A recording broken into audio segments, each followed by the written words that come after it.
Well, JT Muto is the man.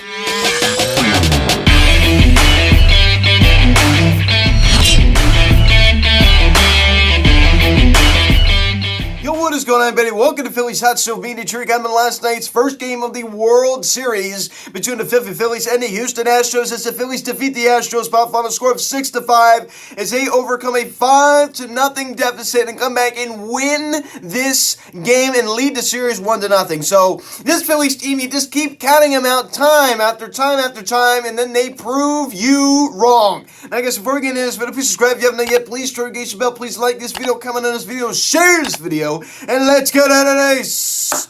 So JT Muto, the hero last night, delivering a huge clutch go-ahead solo home run in the top of the 10th inning to give the Phillies the lead. And of course, always has to be a cardiac moment at the end of the ball game. David Robertson is able to close this one out, and the Phillies win the first game of the World Series as they have already accomplished what I wanted them to do. As many people have said in the Phillies community, just win one game in Houston, and then you have 3 at home. But now the Phillies are in a good position to take 2 in Houston. Imagine going back to Citizens Bank Park being up 2-0. That would just be incredible. Think about this, and the Astros franchise history have not won the first game of the World Series ever. That's never happened for them, and it continues. They lost the first game of the World Series in 2017 to the Dodgers. They ended up winning that World Series.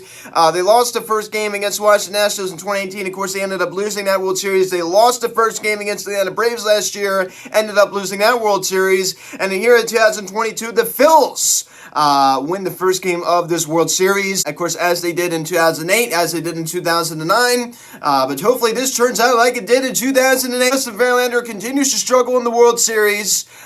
He's been very disappointing. First of all, of course, I did do a live stream for about 5 to 6 minutes prior to last night's game on my Instagram. I wanted to get a video out this week previewing, this World Series and making a video, and this has been one of the busiest times of my life right now. Unfortunately, I'm having to commute very far each day during the middle of the week. I'm in college, the workload is certainly a lot.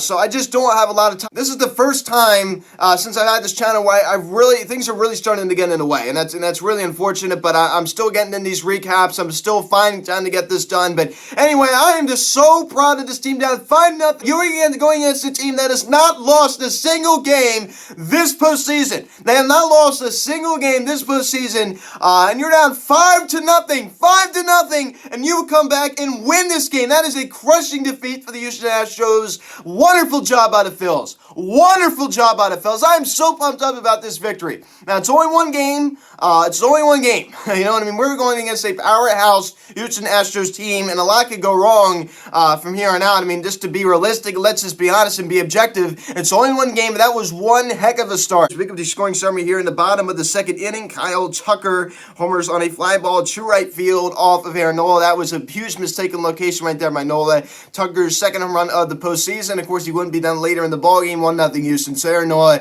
with a mistake right there. And I'm going to go to his defense. I'll talk about this more later, but a lot of unluckiness going against Aaron Nola last night. I'll be honest. And pick it up here in the same inning, Martin Maldonado singles on a ground ball to center field that somehow was able to get in there. Yui Gurriel crosses the plate, 2-0 Astros. You think like, oh boy, here we go. The offense is just getting absolutely dominated by Justin Verlander, a guy that absolutely owned us just about 3.5 weeks ago. We were in Houston to close out that season. Remember that second to last game 161 in Houston. We were getting absolutely dominated against, and he was doing pretty much the exact same thing last night leading up to this point. You want to pick it up here in the bottom of the third inning. Kyle Tucker does it again as he homers on a fly ball to right center field. A 3-run blast. Also scores Jeremy Pena and Alex Bregman. Tucker's third home run of the postseason, second of the night. 5-0 Houston. Oh my gosh. You're thinking like, oh boy, this isn't a good start. We're going against a team that was the best team in the American League that hadn't lost a single game this postseason, down 5-0. The offense is, as I said, currently doing nothing. We're just getting absolutely just mowed down by Justin Verlander. And I'll be honest, I said we lost. This game is over. That's what I even sent a text to somebody saying that too. And I just was just so frustrated. I'm thinking like, oh my goodness gracious. But it had all the makings of a Phillies loss. It really did. I'll be honest with you. Guess what? Sort of like what happened against the San Diego Padres in the championship series. We fought back. This team has fought back all postseason long. All postseason long. And honestly, since Rob Thompson took over, the amount of fight we have been showing since early June has been incredible. Rob Thompson, he's making all the right moves. He is a wonderful manager. I ride with Philly Rob. Yes, I understand I have my criticisms of him sometimes, and yes, I understand I get upset with him, and I'll admit it. Sometimes he has the questionable moves with the bullpen, but I tell you, it's working. It must be working because we are winning baseball games. So something has to be working, obviously, because we are winning baseball games. So down 5-0. Here we go. It'll be all Phillies from here on out. As we begin the scoring summary here in the top of the fourth inning, Nick Castellanos about time as he signals on a line drive to left field. Rhys Hoskins comes around and scores, and it's now 5-1 ball game. So this was all done with 2 outs, my day. And we pick it up here in the same inning. Alec Boehm doubles on a line drive to left field. Bryce Harper and Nick Castellanos come around and score. Boehm's 4th double here in the postseason. The Phillies are right back in the game. Now a 5-3 ball game. So there you go. So Alec Boehm, it's about time. Nick Castellanos and Alec Boehm, both guys that were due for something to happen, right? I mean, they needed this really, really bad. They'd done nothing this entire postseason, pretty much. Of course, that first game out in St. Louis, Nick Castellanos had a great day, but they certainly were due last night, and they finally picked up the load a little bit. Then we pick it up here in the top of the 5th inning. BCIB. This guy is a unicorn of a catcher. He is a unicorn of a catcher. You never see a catcher like JT Muto. He's the complete package. He has a cannon-accurate throwing arm by the plate. He's a wonderful defender. He's fast. He is the man. He is the man. As JT Muto doubles on a fly ball to left field, Brandon Marsh and Kyle Schwarber both cross the plate. A game-tying 2 RBI double for JT, his first double here in the postseason. And then we got ourselves a brand new ball game tied at 5. So how about that? Fight. We did not give up, and that is why you do not give up. The Fightin' Phils, they don't call them the Fightin' Phils for no reason. The Fightin' Phils, and I counted them out. I will be honest with you. I'm the guy that likes to be honest. I'm the guy that likes to admit when I'm wrong, and I was wrong. I counted these guys out, and they proved me wrong again. And guess what? They proved the writers wrong again. Of course, this is only one game, as I said. I mean, you want to get excited, but this is only one game. This is only one game. We are only leading the series 1-0, right? We're not up 3-0. So let's keep things in perspective a little bit. Let's be objective. Let's try to be realistic. It's only one game. Of course, we did win the first game in 2009 World Series and ended up losing that World Series. I'm not trying to be a pessimist. I'm just trying to be objective. I'm trying to let's not get our hopes up too much, but we certainly have a huge reason to be very, very excited. This is a great start. Then we pick it up here in the top of the 10th inning. Clutch. I mean, big game JT. A guy that never could collect a clutch hit in his life before as he homers on a fly ball to right field the other way. I love Ellie went the other way. Great extension. 3rd home run here in the postseason. A solo shot off of Luis Garcia, and it's now a 6-5 ball game. So 6-5 Philadelphia. We now take the lead. We come back all the way back from the end, 5-0. Of course, it wasn't 8-0, but 5-0 against the Houston Astros in the World Series on the road. I mean, one heck of a job. This Phillies team has a lot to be proud of, and a huge momentum and a huge crushing blow for the Houston Astros. As that would be your final 6-5 Philadelphia. You take the first game of this World Series. Phillies are in the World Series. It doesn't even seem real to me. It still doesn't seem real. Kyle Schwarber out of the leadout spot does collect a knock last night. Also scores one of the Phillies' 6 runs. Also draws a walk. Pretty productive night last night out of Schwarbs. Rhys Hoskins. Great job in getting it all started there in the top of the 4th inning when we started our little comeback. JT Muto, 2 knocks last night. Your Phillies had some media player of the game, 3 RBIs, game-tying 2 RBI double, and the solo run in the top of the 10th inning to put the Phils in front 6-5. Wonderful job at JT Muto last night. He is the man. He also draws a walk last night as well. A 267 average now for JT. Great night. And Bryce Harper, 2 singles last night.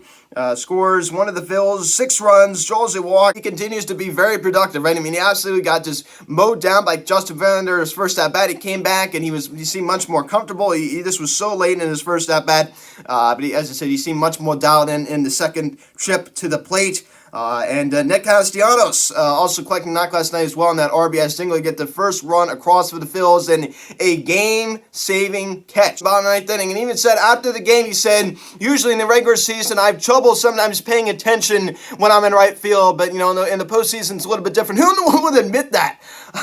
That is just the weirdest thing I've ever anybody say. I mean, who in the world would even, even if it's true, why in the world would you even say that? I have trouble sometimes paying attention in regular season when the postseason I'm much more focused. Okay, I guess we appreciate the honesty, but anyway, great catch by Nick right there. I mean, that was huge. We would have lost this game. We would have been losing the series 1-0 if he had not done that. Oh my gosh. I mean, a lot of blue hits last night for the Astros. Honestly, it wasn't a lot of solid contact. We'll get more into that a little bit later once we talk about Aaron Nola's start. But man, oh man, he really did save the day. That is for sure. And Alabama, only one hit was a big one, the 2 RBI double. For his 4th of the postseason. I mean, it was about time he did something. That was his only hit, but it certainly was a big one. It came at a big moment, and Bryson Stott goes hitless last night. He was able to draw 2 walks. He really, really worked good, solid ABs. Bryson Stott does not give away at-bats. And that's one thing you can really say about him. He does not give away at-bats, despite him hitting 182 here in the postseason. Gene Segura had rough performance last night as his cold streak, unfortunately, continues. And Brandon Marsh, he finally was able to collect the knock last night. I mean, Matt Vierling, nowhere to be seen. We have not seen Matt Vierling in quite some time now. He's just like he's just fell at the face of the earth. I don't know where in the world Matt Vierling is. 9 hits last night for the Phillies as we were out hit 10-9. Of course, we walked 5 times, struck out 11 times as a team. As we go take a look at Aaron Nola's start, 4 1/3, 6 hits, 5 runs, all 5 are earned, 2 walks, and 5 strikeouts, a 4.57 ERA for Nola here in the postseason. Yeah, certainly not his best, but as I said, a little bit unlucky. I'll be honest with you. I mean, a lot of pitches were right where he wanted them, and little jam shots, little weak ground balls that somehow were able to find outfield grass. Just things like that. It just was a little bit unlucky. I'll be honest with you. Certainly made his fair share of mistakes with that. That pitch to Kyle Tucker in the first run, even on the second one. That was not good execution, but a little bit unlucky though. I will go to his defense in that. But Aaron Nola certainly wasn't his best last night at all for his second straight start. But luckily the offense came back and got the job done. Guess what else came through? The bullpen. I don't really think hardly anybody talked about that. Every series we play here in the postseason, John Smoltz and Joe Davis, all they do is rant about our opponent's bullpen. And well, guess what? We've beaten all of our opponents in the series here in the postseason so far. We've taken down the St. Louis Cardinals. We took down the Atlanta Braves. We took down the San Diego Padres, who arguably all had better bullpens than we did. And guess what? We got the job done. We outbested them. And they're still counting us out. Of course, the Houston Astros, of course, do have the better bullpen. I mean, I think it's pretty obvious. And Jose Alvarado, an inning, 1 strikeout. He got the job done very, very well. And Zach Eflin, an inning and a third, 1 hit, 1 walk, as he was able to escape some trouble. And Ranger Suarez, 2/3 innings, 1 hit, 1 strikeout as well. So we bring him in just to collect 2 outs. I mean, that's certainly not bad. And Sandy Dominguez, an inning and 2/3, 1 hit, 3 strikeouts, 0.96 ERA for him this postseason. And David Robertson, oh my gosh, it was like a heart attack at the end. I mean, at least I thought I was going to have one. An inning, 1 hit, 1 walk, and 2 strikeouts, a 1.93 ERA for Robertson. As you said, you thought the game was over when we were down 5-0. At least I did. I thought the game was over, and the Phillies came back, and they fought back, and they won. Even if they had lost this game, I wouldn't have been too upset. You know what I mean? The fact that you're able to come back from a 5-0 deficit and at least tie the game, I mean, that's certainly one heck of a job. That is certainly impressive. But guess what? They came back and won. They came back and won as they lead the series 1-0. Now, I'm not going to get too greedy. Of course, I said this in the Atlanta series. I said this in the San Diego Padres series. We were in the same position in Atlanta. Second game of that series, Zach Wheeler got to start thinking like, okay, imagine if we went back to Citizens Bank Park up 2-0. We need Zach Wheeler to pitch a good game tonight. That way it can kind of give the bullpen, some rest. And this offense needs to be coming out firing. I mean, think about it. Zach Wheeler has been dominant this entire postseason. So I can't see why, he wouldn't be dominant tonight. But as I said, I mean, everybody can have an off night. So anything can happen. But I do like our chances tonight. I think we have a good chance of winning this game tonight. I really, really do. Guys, that is pretty much it. So 8:03 the first pitch tonight. Zach Wheeler, 1-1 with a 1.78 ERA here in the the postseason, and he will be opposed by a guy that pretty evenly matched. Remember Valdez, who is 1-0 with a 1.42 ERA here in the postseason. Of course, in the regular season, he had a 2.82 ERA, 194 strikeouts, 17-6 record, which, I don't really care about the record. So, guys, thanks so much for watching this video. Please subscribe if you haven't yet. Please turn the bell. Please like this video, comment on this video, share this video. Check out the social media. Link in the description section at Phillies Hot Stove Media, Instagram, follow me on Twitter at Hot Stove Media. Card text 267-225-3992. Email me, Phillies Hot Stove Media at gmail.com. So, guys, thanks so much for watching. I'm Luke, and I'll talk to you later. Let's go, Phils. I'll see you guys.